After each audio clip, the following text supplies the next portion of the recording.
Hey, what's cracking? How are you doing today? Hope this video finds you doing well. Hope you're on top of the world.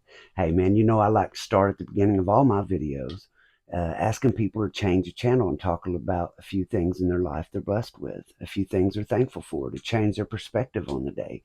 And then I jump right past that. But today I want to slow down and talk about that just a little bit and give you a couple things I'm thankful for. So, this little old house I live in, my grandmother left me. I thank God for that because after doing all that time in prison, I was in prison for 20 years, 5 months, and 29 days. If this is the first time you've watched one of my videos, and being in prison for all that time, over 20 years, I got out here and I learned that I really couldn't be around other people, couldn't live around other people. Couldn't live with my mom after all that time she had waited on me. She said I just tried to take the house over. Couldn't get along with my little brother, who I love more than anything in the world. We've never had problems, but I couldn't live with him. Couldn't live with my stepdaughter. We couldn't get along. Couldn't get along with no one but my wife, and we argued a lot. For some reason, I guess I just like to make things the way I want them, and it come from being in prison all that time. Used to being in a little cell, and everything in that little cell had to just be just right, I guess. It was important to me that everything was always clean, and I guess after spending all those years in a cell, a lot of times I was by myself. Out of the 20 years I was in prison, about 7 of that I spent in solitary confinement, locked up all the time in lockup. So I was used to being by myself a lot of times. And out here, I find it's hard for me to be around other people. So my grandmother left me this house when she passed away. And this house is over 100 years old. And it would be easy for me to look at this house and look at these nice big brick homes that other people have, how nice they are. I can look in spots in my house and find things that are wrong with it that I don't like. And I don't have the money to fix it just the way I like it, maybe. And it would be easy to look at those other houses and get down on my little house. But let me tell you what else is pretty easy to do is to look at one of my friends from school that doesn't even have a home, doesn't have anywhere to sleep. Try to find somewhere to let them sleep on the couch. And when I'm looking at that, all of a sudden my little old house looking like a mansion to me. So the way you look at things are going to determine if you're happy or not in your life. You're never going to have everything you want. You're never going to. And you're always going to have to listen to someone else. You're going to have to obey someone else's rules all your life. If you're religious, you're going to have to obey your God's rules. Even if you're not, you're going to have to obey man's laws. There's rules you have to follow. And if you want things, you have to work for it to get those things. And think about my little car out there. I have a 2005 Toyota Camry. It was a gift from my father-in-law to my wife. And it's not a brand new car. And I've put lumps in it, wrecking it here and there, just being new to driving, because I was in prison all my life and didn't have a license when I got locked up. I wasn't even old enough for a permit yet. I'd never been on a date with a girl. And it would be easy for me to get out here and think about all the things I missed and really get down on life. But it's just as easy, man, to put a smile on your face and look around and see all the things that have went right in your life. And you can do that. And if you do that, I call that picking up your blessings. You have a choice when you get up in the morning to pick up your blessings, things you're thankful for, or to pick up your curses. And if you pick up your curses, you're going to walk around all day mad, upset at the world, all the things you don't have. Or you can decide to wake up, pick up your blessings, all the things that you do have that are going your way. And you can build on that. And before you know it, you're never going to move into the perfect place for you. You've got to build that place around you. If you want to be happy, you have to work for it. That's just how it goes. So that's what my channel is all about, is hoping that people can maybe listen to my story, think about the things I've been through, and if I can still be happy, so can you. You realize if you're thinking about committing a crime, if you see some of the things I went through, maybe you won't commit that crime. And that's what these stories are all about. I started at the very beginning when I got in trouble, everything that happened, going to juvenile center, being certified as an adult and sent to prison. And I'm telling my story as it goes. By the time this story's over, you'll know everything that happened to me. And if you've been following along, right now I'm in McAllister, and I'm going to jump back to that. But before I do, I want to thank you to everyone who subscribed to my channel. We're around 650 some, so we're getting close, man. Need 1,000, and YouTube will have to pay me for the commercials they show during my videos. We had a power flash. There's bad weather here. It's the reason I'm doing this video a little early. There's tornadoes in the area. If we lose internet or whatever, hopefully I'll get this up before that happens. But thank you to everyone who subscribed and shared it. I want to give a special thanks to John Doe. He sent me some money to support the channel. He's been a warrior for me, man. He's been on his social media asking people on his Facebook to join to subscribe to the channel. He's really a soldier for me, man, and he's been plugging it with other people who do my sort of thing, trying to get it out there for me. And I really appreciate you, John. Everything. You and John Adams, y'all sent me money this month, and you couldn't have picked a better one. I did say my anniversary is on the 17th. Me and my wife will celebrate our 13th wedding anniversary. And then on the 22nd is her birthday. So bam, bam, this month. She has them back to back. And you guys sending me that is going to help me get her some nice gifts for it. And I really appreciate that. Thank you, guys. But anyone who has subscribed to the channel, I really appreciate you. Now, I'm going to jump back into where I was at McAllister. But in the last video, I basically told you I moved in with these killers and this happened and they got locked up and that's it. Well, I want to go back to some lessons I learned while I was with those killers. So when I first moved in with Jack, no doubt about it, that first day especially, they moved me in with Jack, and I was really nervous, man. This guy, like I said, he's 6'3", 6'4", weighs about 220 pounds or so, 225. And Jack is just mean. He was the meanest guy I've ever seen in my life. A really nice guy when he wasn't on anything.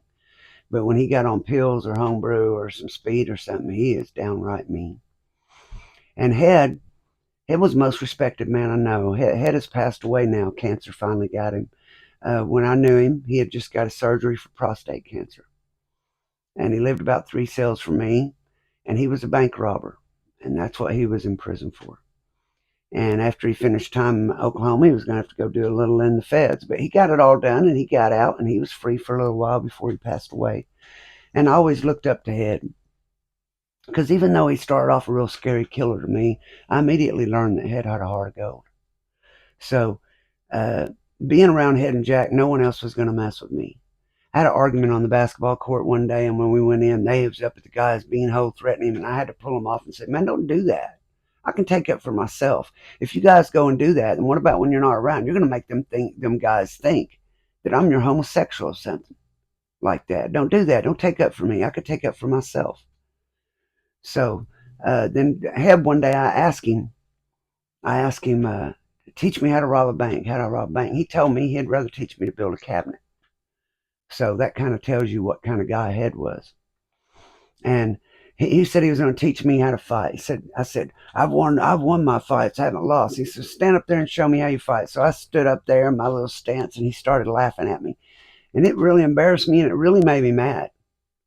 But Head knew Kimpo hard style and a little of the soft style and some other things he had learned at his age. At 50, he knew so much more than I knew at 18. And I turned 19 while I was there with those guys. But he would walk up to me and grab me and then ask me what should I do, and he would teach me what to do. And so I really learned how to fight from Head.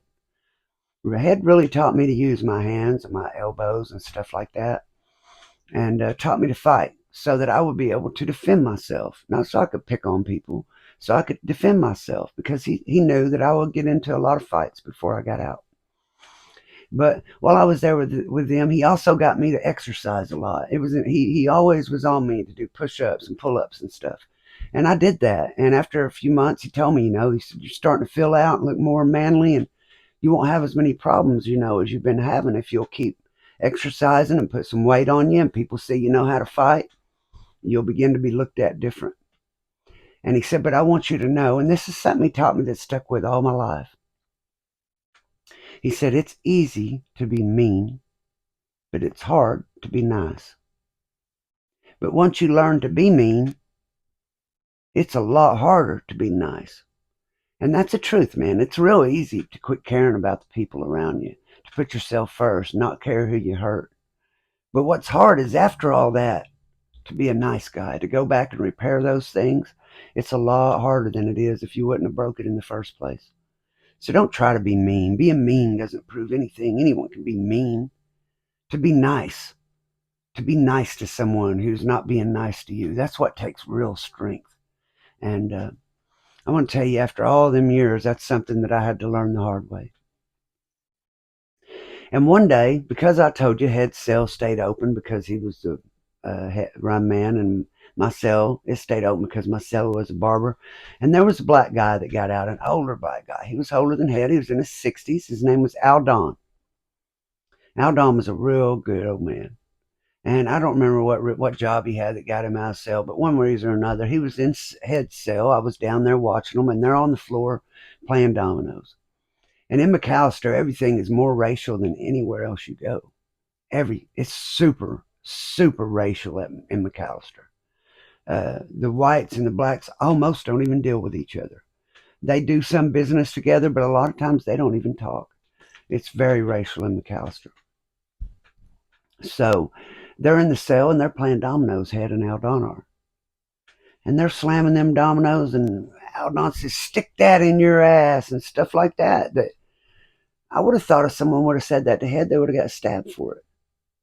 So I'm sitting there watching, and when he leaves, I asked Head, I said, "Hey man, if everything's supposed to be so racial here, and I'm not supposed to mess with these black guys and this and that, why are you in here playing dominoes with him? And he's telling you stick it in your ass and all that stuff, man. Why are you, what's going on? Why are you letting him do that?" And so this is what he told me. And this is a lesson that's always stuck with me all my life, and I'll never forget it. He said, "Son, prison makes people racist. Racist ain't a good place to be. People can't decide what skin they're born with." He said, "Here's how I live, and here's how you need to live too."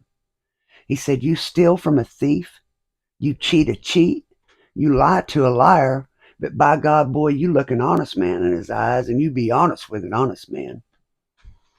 And so ever after he told me that, when I was in prison, the way it was in there, you're dealing with the worst of the worst and not good people in there. So what I would do is I would say, when I meet you, there's an even slate. I don't care what color you are, but you make the rules and I'm going to play by them. If you want to be straight up and be a man, and we play by the rules and we do what we say we're going to do, then that's what we're going to do. But if you got game, brother, I got game for your ass. So, before I forget to say this, there was a gentleman in the comments. I'll call him a gentleman. After this, you'll never even get a response from me. I told people in the very first video that for the trolls, all I was going to do is just block them off there. So here's the deal. There's no way I'm going to get up here and make these videos and tell you what I think and then block you from being able to say what you want to say. But at the same time, my comment section, this channel is for positive things. It's to help people leave these comments, leave this video, hopefully, in a positive frame of mind. So this guy tells me in the comments that I need to quit being a bitch and use curse words and stuff. Evidently, he hasn't watched all my videos, because I believe that when you curse, it shows a lack of vocabulary. Because if you think about it, when you curse is when you're looking for a word and you don't have it, so you use a curse word instead. So I try not to curse. In my everyday life, I try not to curse. I don't think I'm going to go to hell for it. But at the same time, I do believe that it can dim my light. And I don't want to do anything to dim my light. But also, I don't feel there's any reason to cuss, because I've read close to 3,000 books. And I have a big enough vocabulary that I don't need to cuss.